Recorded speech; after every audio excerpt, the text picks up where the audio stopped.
తన తరములో నిందారహితుడినై ఉండెను. హల్లెలూయా.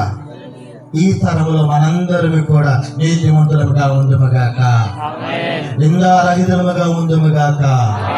ఆ తరములలో నోవాహు నీతిమంతుడుగాను నిందారహితుడుగా. ఎట్లా అమ్మా? ఒక్కసారి అడగండి. ఇంట్లోకి వెళ్ళిన తర్వాత వాళ్ళ అబ్బాయిని పిలిచి నేను ఎలాంటి అడగండి ఒకసారి.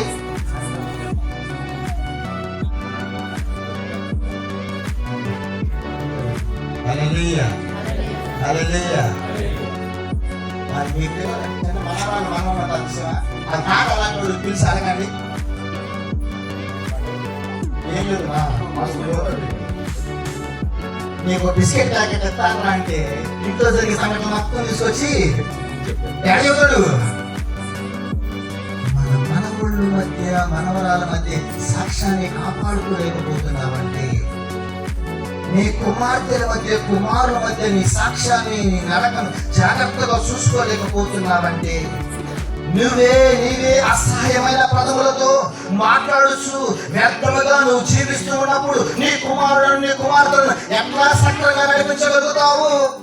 వాడు పాపం చేస్తే వాడిని దండిస్తున్నావు కదా, వాడు తప్పు చేస్తే వాడిని కొడుతున్నావు కదా. మరి నువ్వు పాపం చేస్తే ఒక తండ్రిగా, తల్లిగా, మనవడిగా, మనవరాలిగా మనం చూసినట్లయితే వారందరూ కూడా నిన్నే చూస్తూ ఉన్నారు. పరిశీలించి నా తండ్రి ఏమైనాడు అతి మాదిరిగా నేను నడుచుకోవాలని కుమారుడు ప్రయత్నం చేస్తూ ఉంటాడు. కనీసం నీ బిడ్డల మధ్య నువ్వు నిందారహితుడిగా ఉండడానికి ప్రయత్నం చేస్తున్నావో లేదు. కనీసం నీ భర్త ముందు నువ్వు నిందారహితురాలుగా ఉండడానికి ప్రయత్నం చేస్తున్నావో లేదో ఒక్కసారి గమనించుకో. కనీసం నీ భార్యకు నువ్వు నమ్మకంగా ఉంటున్నావో లేదో ఒక్కసారి పరిశీలించుకో. కనీసం నీకు దేవుడు ఇచ్చిన బహుమానాలు నీ బిడ్డలకు నువ్వు నమ్మకంగా ఉంటున్నావో లేదో పరిశీలించుకో. నోవాహు అయితే నీతిమంతుడుగాను నిందారహితుడుగా ఉన్నాడు. ఎక్కడ? దేవుడి దృష్టికి. ఎక్కడ? మనుషుల మధ్యలో కాదు, మనుషుల మధ్యలో చూసిన వారందరికంటే యెహోవా దృష్టికి ఆయన కన్నులకు నిందారహితుడుగా ఉన్నాడు. హల్లెలూయా. మన పిల్లలు చెడిపోతున్నారండి ఈ రోజుల్లో. మన పిల్లలు మన మాట వినట్లేదండి ఈ రోజుల్లో. గల కారణము ఆ తప్పు మనది కాదా? మనం సక్రమైన మార్గంలో నడవలేకపోతున్నాం కాబట్టి మన ఇల్లు సంతోషంగా ఉండలేకపోతున్నది, మన ఇల్లు ప్రశాంతంగా ఉండలేకపోతున్నది. నోవాహు ఇల్లు 7వ అధ్యాయం 1వ వచనం చూడండి ఒకసారి. యెహోవా ఈ తరము వారిలో నీవే నా ఎదుట నీతిమంతుడివై ఉండుట చూచి తిని గనుక నీవును నీ ఇంటి వారును ఓడలో ప్రవేశించుడి. నీవును నీ ఇంటి వారును ఓడలోనికి. నువ్వు నీతిమంతుడివి కాబట్టి నేను నీ కోసం సిద్ధపరిచిన రక్షణ అనే మార్గం, రక్షణ అనే పాత్రలోనికి నువ్వే కాదు నీ కుటుంబం మొత్తం కూడా ఓడలోనికి ప్రవేశించు. నీ నీతిని బట్టి, నీ యొక్క నీతిని బట్టి నీ కుటుంబము రక్షించబడుతూ ఉంటుంది. కేవలము నోవాహు యొక్క నీతిని బట్టి తన ఇల్లు అంతా కూడా రక్షించబడుతూ ఉన్నది. ఒకవేళ మన ఇంటిలో కష్టము, సమస్య వస్తే ఏం చేస్తాము? ఒకసారి చూడండి, మార్కు సువార్త, నేను ముగించేస్తాను. మార్కు సువార్త 5వ అధ్యాయము 22వ వచనం చూడండి ఒకసారి. ఆయన సముద్ర తీరం నుండగా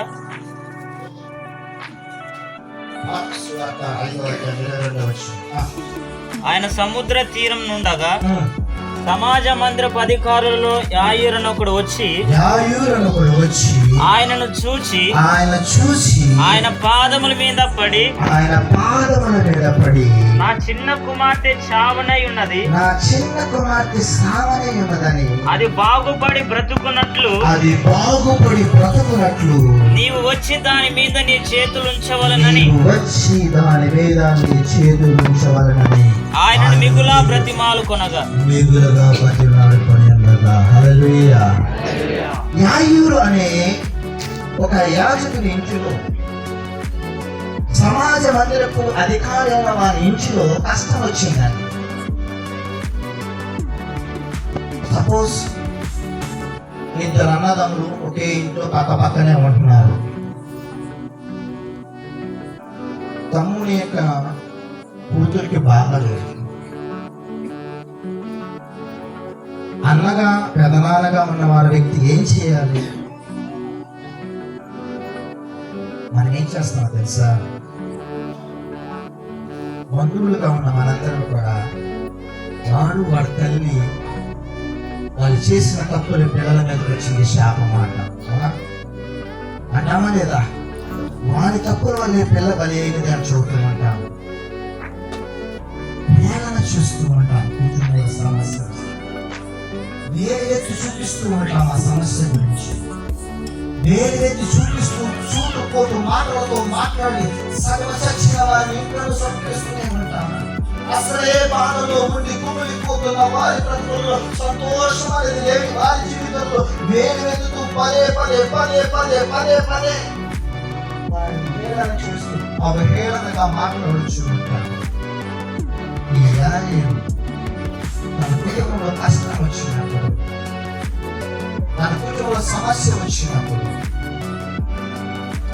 ఎక్కడ పడితే అక్కడ పరిగెత్తాడు. నజరేయుడైన యేసు క్రీస్తు దగ్గరికి వచ్చి ఉన్నాడు. హల్లెలూయా, హల్లెలూయా, హల్లెలూయా, హల్లెలూయా. కష్టములు పంచుకోవడానికి యేసయ్య దగ్గరికి వచ్చి ఉన్నాడు. యేసయ్య దగ్గరికి వచ్చి చక్కగా ఉన్నది. ఆయన యేసయ్య దగ్గరికి వచ్చి ఆయనను చూసి ఆయన పాదముల మీద పడి, ఎవరిని చూసి? ఎవరిని చూసి? యేసయ్యను చూసి. మనుషులను కాదు, సమాజములు కాదు,